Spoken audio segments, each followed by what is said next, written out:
ஆண்டவர் ஒரு வார்த்தையை கேட்க பண்ணுகிறார், ஆனால் அந்த வார்த்தை நடைபெறுவதற்கு சூழ்நிலை எதுவுமே இல்லாம இருக்கலாம். ஆனா வேதவசனம் ரொம்ப அழகாய் சொல்லுகிறது, எலியாவுக்கு ஆண்டவர் அந்த வார்த்தையை பேசினபடியே ஒரு பெரிய மழையை கர்த்தர் கட்டளையிட்டார்.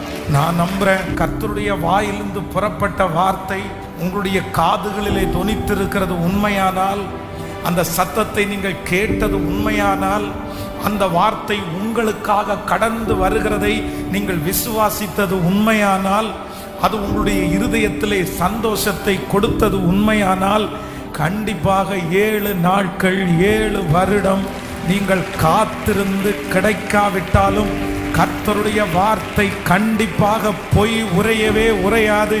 உங்கள் காதுகளினால் கேட்கப்பட்ட அந்த காரியத்தை கர்த்தர் தம்முடைய